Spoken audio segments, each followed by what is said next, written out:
শতাংশ মুসল্লি আছে, দেখি জামাত হয় বাইরে যাই আলাদা নামাজ পড়ে। কত বড় আল্লাহর ওলি দেখেছেন? ওনাদের ফেরেশতা আকাশ থেকে নাজির হয়েছে, জান্নাত থেকে এখন পালিয়ে আইছে। উনি অন্য ইমামের পিছনে নামাজ পড়তে পারবেন না, একা পড়বেন। আশ্চর্য বিষয়।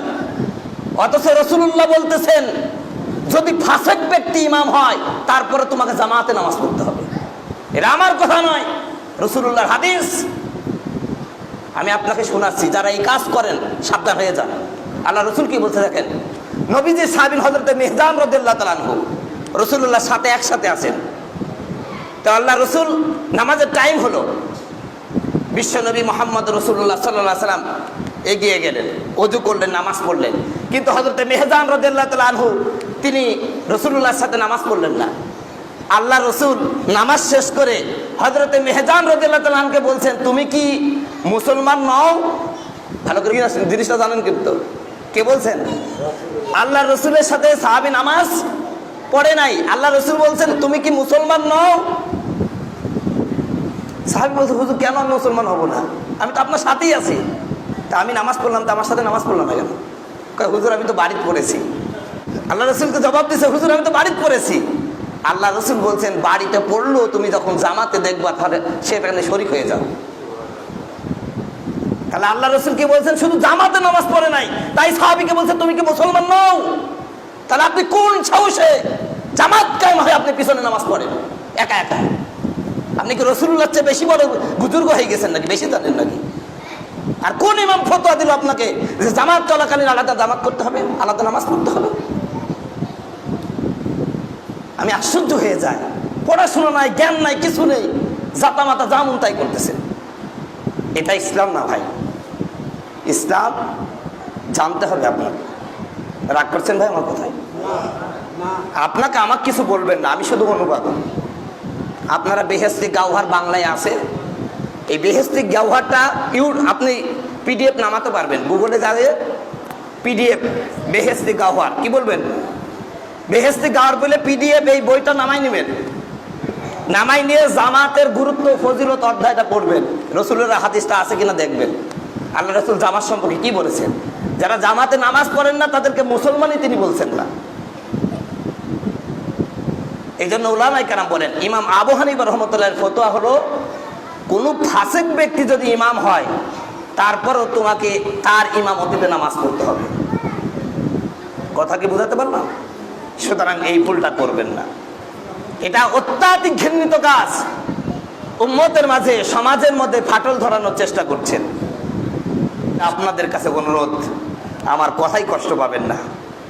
এই যে মসজিদে যে বিষয়টা, যে দৃশ্যটা আমি মাঝে মাঝে দেখি, এই যে জামাত হয় পিছনে আবার আলাদা জামাত করেন বা আলাদা নামাজ পড়েন, জামাতে নামাজ পড়েন না। আমি আপনাকে বলতেছি, রসুল বলছেন আপনি মুসলমানই নন।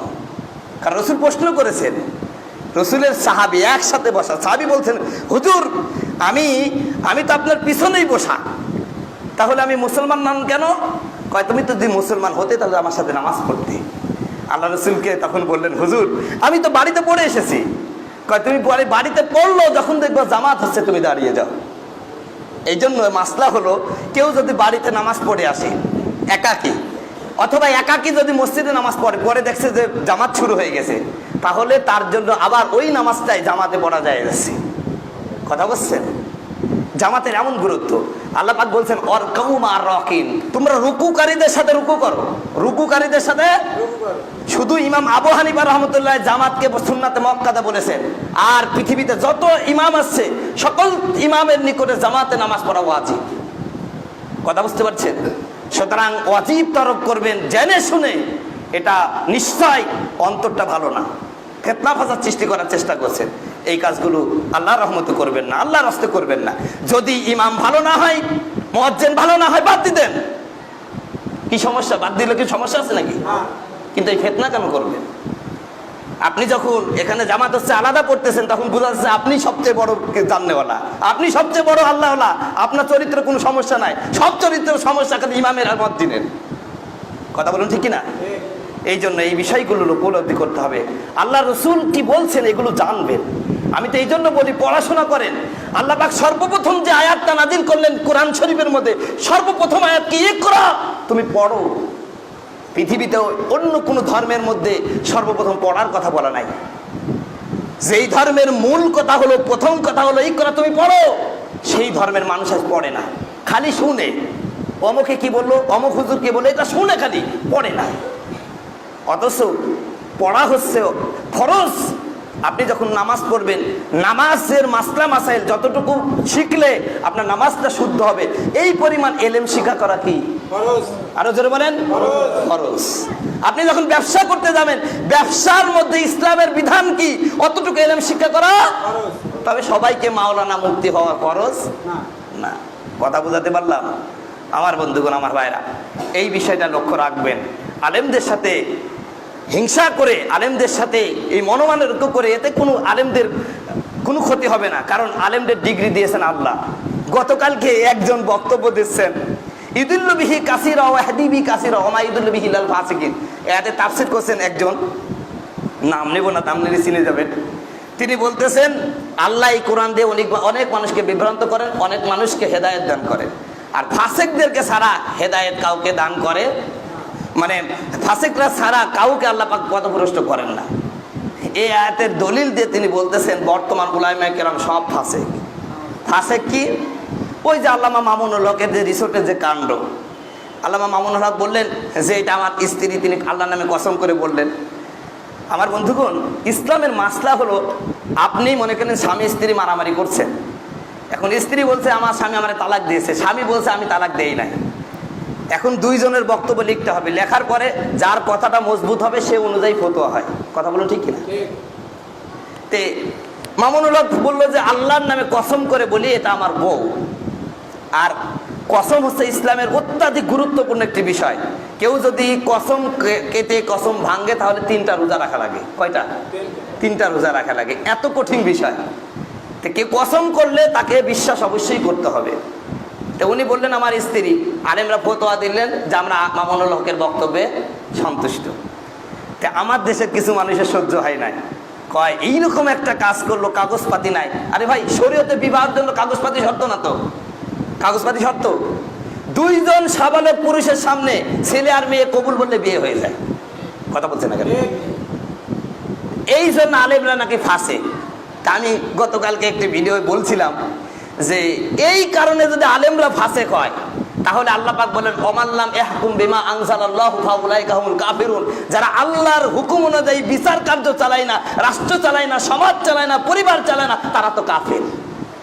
এই বক্তব্য কার? আমার। আল্লাহর বক্তব্য। যারা আল্লাহর বিধান অনুযায়ী রাষ্ট্র চালায় না, সমাজ চালায় না, পরিবার চালায় না, ব্যক্তি চালায় না, তারা তো কাফের। তাহলে আপনি কি? আমরা না ফাসিক, তাও তো ঈমানের মধ্যে থাকলাম, কিন্তু আপনি কি হলেন? কথা বলুন ঠিক কিনা?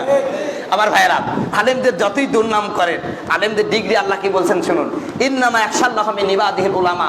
আমার এই বান্দার মধ্যে, আকাশের নিচে জমিনের উপর যত বান্দা আছে সবচাইতে বেশি ভয় করে আলেমরা। জোরে বলেন সুবহানাল্লাহ। আল্লাহ ভালো বেশি ভয় করে কারা? আরো জোরে বলেন। আলেমরাই বেশি ভয় করে। যার কারণে এই হাজরাহাটিতে অনেকেই আছে যারা অল্প বিস্তর মাদ্রাসায় পড়ছে, দেখেন তো সুদের সাথে জড়িত আছে নাকি? হাজরাটি দেখেন, যে কটা মাদ্রাসায় মানে কিছু এলেম আছে, সুদের সাথে জড়িত আছে নাকি দেখেন তো, ঘুষ খাচ্ছে নাকি দেখেন তো, ওরা রাস্তা খাচ্ছে নাকি দেখেন তো, ওরা ব্রিজ খাচ্ছে নাকি দেখেন তো, ওরা জমিনে আইল ঠেলছে নাকি দেখেন তো। কুষ্টিয়ায় কোনো একটা, আপনি কোর্টে যান, একজন আলেম সুদ খেয়েছে, ঘুষ খেয়েছে, পরের জমিনে আইল ঠেলে কেসে গেছে বা জেলে গেছে, দেখান একটা। এরা না খেতে পাইলেও এই কাম করে না, কারণ এদের মধ্যে কার ভয় আছে? আল্লাহর ভয় আছে। এটা আমার বুজুর্গি প্রকাশ করছি না। উলামায়ে কেরামের ব্যাপারে আপনারা যেহেতু নামাজ কালাম পড়েন, নামাজ পড়ার পরে যদি আলেমদের সাথে যার পিছনে নামাজ পড়েন তার ব্যাপারে খারাপ ধারণা করেছেন, সেটাই তো গুনাহ। আল্লাহ পাক বলেন ইবনা বাদাতান ইসমুন, নিশ্চয় মানুষের ব্যাপারে কোনো ধারণা করা মারাত্মক গুনাহ। কি গুনাহ? মারাত্মক গুনাহ। এই জন্য আল্লাহ পাক বলছেন তোমরা মানুষের ব্যাপারে ধারণা করা থেকে বিরত থাকো। আল্লাহ আমাদের কবুল করুন, সকলে বলুন আমিন। আমরা সকলে সুন্নাত নামাজ